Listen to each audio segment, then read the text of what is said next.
मेरे मुजरिम हो। पति की बेरुखी ने उसे देव के करीब ला खड़ा किया, लेकिन उसने मासूम नमिता को खूनी बना दिया। महिला ने गैर मर्द के प्यार में अपनी 8 वर्षीय बच्ची को गोली मारी। अखबार रद्दी में डालने ही वाली थी कि नजर उस महिला की तस्वीर पर पड़ते ही चौंक गई।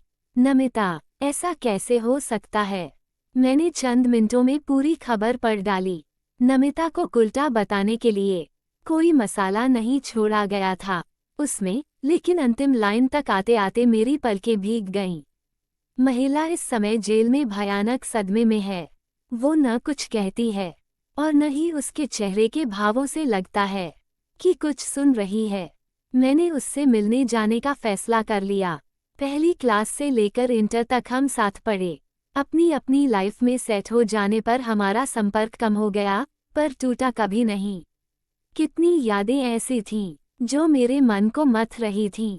अपने हर काम को परफेक्शन के साथ करने की फितरत रखने वाली नमिता से एक बार मैंने हंसी में पूछा कि तू बॉयफ्रेंड बनाने से इतना परहेज क्यों करती है? उसने गंभीरता से जवाब दिया, तू मुझे पुराने जमाने की कह सकती है, पर मेरा मानना है कि एक बार में एक काम करो और पूरी शिद्दत से करो। मैं पहले पूरी शिद्दत से अपना करियर बनाऊंगी, उसके बाद जब शादी करूंगी तभी प्यार करूंगी पूरी शिद्दत से। अपनी फ्रेंड को अपने वकील के रूप में सामने पाकर भी उसके चेहरे पर कोई भाव न आया। उसे न आज़ादी चाहिए थी न जिंदगी। लेकिन 15 दिन बाद मिली उसकी बेटी को होश आने की खुशखबरी जब मैंने उसे सुनाई, तो वो खुशी से फूटकर रो पड़ी। तब मुझे बोलने का मौका मिला, सिर्फ मैं उस तक उसकी उम्र में समझने लायक शब्दों में सच्चाई पहुंचा सकती हूँ, अगर तुम मेरे सामने अपना दिल खोल सको। तुम अपने बचाव के लिए एक वकील को कुछ न बताओ, मगर अपनी बचपन की फ्रेंड को तो अपनी बेटी की खातिर सब कुछ बता सकती हो। उसने यूं बोलना शुरू किया जैसे उसकी आवाज किसी गहरे कुएं से आ रही हो। मेरी शादी संयुक्त परिवार में हुई। पुराने जमाने का बना घर इतना बेढंगा था कि किसी भी कमरे के पास प्राइवेसी नाम की कोई चीज नहीं थी। रहन सहन भी कुछ इस तरीके का ही था। सास ससुर, देवर, नंद, पति सब व्यवहार में अच्छे थे। कोई आर्थिक कमी भी खास नहीं थी। शादी की पहली रात में मन में उमंगे लेकर सुहाग की सेज पर बैठी इंतजार कर रही थी कि पति आकर मेरे रूप की तारीफ करेंगे, मुझसे प्यार का वादा करेंगे, वादा लेंगे। मगर वो कमरे में आए और बोले, मैं अपने परिवार का सबसे बड़ा बेटा हूँ। मेरे मम्मी पापा मुझे लेकर बहुत पजेसिव है। मैं उन्हें और अपने भाई बहन को बहुत प्यार करता हूँ। अगर तुम मेरा प्यार कर पाना चाहती हो तो उनसे प्यार करना सीखो।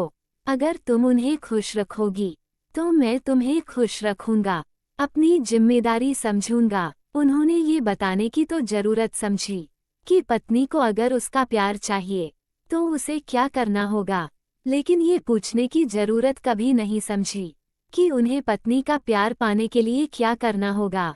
असल में उन्हें न पत्नी का प्यार चाहिए था, न पति का प्यार देना था।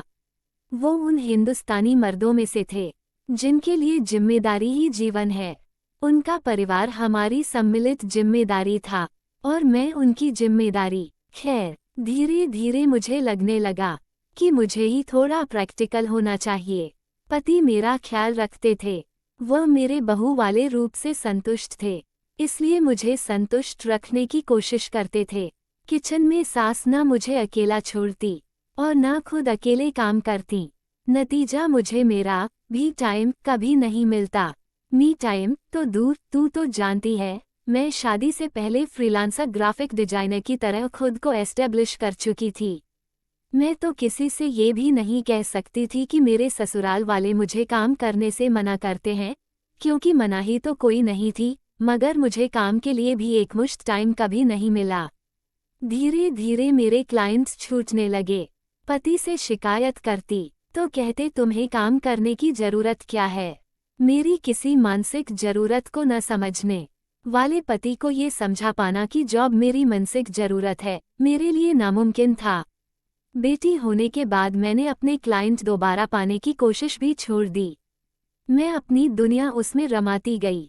मेरे जीवन में एक ही कमी थी स्वस्थ मनोरंजन की, उस रूमानी प्यार की जो हम सब फिल्मों में देखते हैं और अपने पति से पाने की उम्मीद पालते हैं। मेरा काम छूट गया, मगर लैपटॉप मेरे जीवन में था। इस तरह मेरे जीवन में मनोरंजन का एक ही रास्ता बचा था, सोशल मीडिया। और उसी रास्ते से देव मेरी जिंदगी में घुसा। पहले देव मेरा दोस्त बना। उसकी बातें इतनी अच्छी लगी कि हमने ज्यादा समय चैट पर बिताना शुरू कर दिया। टेक्स्ट वॉइस में, वॉइस वीडियो में, वीडियो चैट दोस्ती में, दोस्ती गहरी दोस्ती में और गहरी दोस्ती प्यार में कब बदल गई पता ही नहीं चला। मैं खुश रहने लगी। मुझे जीवन से आनंद मिलने लगा। प्यार का वो एहसास, वो रूमानी पल जो मुझे मेरे पति से कभी नहीं मिले, अब देव से मिलने लगे। पहली बार उससे घर के पास के एक पार्क में मिली। हम किशोरों की तरह जाने कितने समय तक आंखों में आंखें डालकर बैठे रहे। मैंने बेटी को स्कूल से लाने ले जाने के लिए अलार्म लगा रखा है ताकि घर के कामों में भूल न जाऊं। मैं उठकर चलने लगी तो देव ने बस यूं ही खामोशी से मेरा हाथ थाम लिया। उसके छूते ही मुझे लगा जैसे मेरे शरीर का एक एक कोना अभी तक कुंवारा है। वो सरसराहट, वो झंझनाहट, खुशियों की तरंग मुझे पहली बार महसूस हुई जो किसी प्रेमी के छूने से महसूस होती है। कुछ समय यूं ही हम पार्क में मिलते रहे। किसी न किसी बहाने देव मुझे छू देता और मैं मदहोश हो जाती। फिर उसने मुलाकात के लिए एक कैफे चुना। मैं उसके प्यार में इतनी पागल हो गई थी कि मुझे सही गलत का कुछ भी अंदाजा नहीं था। लेकिन कसम से कहती हूँ कि जब वहां जाकर मुझे पता चला कि वो एकांत केबिन है, तो उस पर बहुत गुस्सा आया। कहते कहते नमिता की हिचकियां बंध गईं। कुछ पल रुककर उसने फिर से कहना शुरू किया, हो सकता है तुम मुझ पर विश्वास न करो, लेकिन पहली बार वो बलात्कार ही था। मेरे संस्कारों की मुझ पर पकड़ बहुत गहरी थी। मैंने उससे छूटने की बहुत कोशिश की, लेकिन घर आने के 2 दिन बाद धीरे धीरे मेरे मन ने मुझे बताया कि वो एहसास आनंद का था। मैं जैसे जमीन में गड़ गई। इसलिए नहीं कि मेरे साथ कुछ गलत हुआ था, इसलिए कि मेरा मन उससे खुश हो रहा था। वो मुझे बेटी को स्कूल लेने जाने के रास्ते में फिर मिला और उसने मेरा चेहरा पढ़ लिया। उसका मैसेज आया, मैं जानता था कि तुम्हारी ये खुशी अधूरी है। मैं जानता था कि तुम्हें, तुम्हारे मन को, तुम्हारे शरीर को मेरी जरूरत है, इसीलिए मैंने ये सब किया। अगर तुम्हें बुरा लगा तो मुझे पुलिस के हवाले कर सकती हो, और अगर अच्छा लगा तो मुझे अपना बना लो। सच कहती हूँ कि मुझे क्या हुआ, मुझे खुद नहीं समझ आया। कुछ दिन बीते और मेरा मन उससे बातें करने को, यहाँ तक कि मेरा शरीर भी उसे पाने को तड़प उठा। उन 10-15 दिनों में एक बार भी उसने मुझसे बात करने की कोशिश नहीं की थी। सिर्फ सुबह उठते ही सॉरी का एक खूबसूरत मैसेज भेज दिया करता, जिसमें लास्ट में आई लव यू लिखा होता। आखिर मैं तड़प उठी। मैंने उसे ओके इट्स ऑलराइट का मैसेज भेजा। बदले में एक लोकेशन और हॉट का इमोजी आया। उस दिन का आलिंगन ऐसा था जैसे सदियों से तरसी धरती को पानी की बूंदों ने सोंधी खुशबू से महका दिया हो। मेरे जीवन में पति पत्नी के पुनीत और सरस प्यार की कमी को इस अपवित्र प्यार ने पूरा कर दिया था। तभी एक दिन उसने मेरे सामने प्रस्ताव रखा कि मैं अपनी बेटी को लेकर उसके साथ भाग चलूं। मैं बिना कुछ सोचे समझे उसके बताए पते पर पहुंच गई। वहां जाकर मेरा उस भयानक सच से सामना हुआ कि मेरी रूह कांप उठी। वो प्यार नहीं, एक जाल था जो ट्रैफिकर ने मुझे एक बच्ची के साथ फंसाने के लिए डाला था।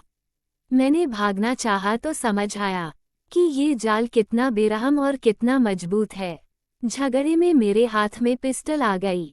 मैं अपनी जान देकर भी, किसी की जान लेकर भी, किसी भी कीमत पर अपनी बेटी को घर पहुंचाना चाहती थी, पर मैं अपने मन में सवालों का तूफान लेकर लौट रही थी।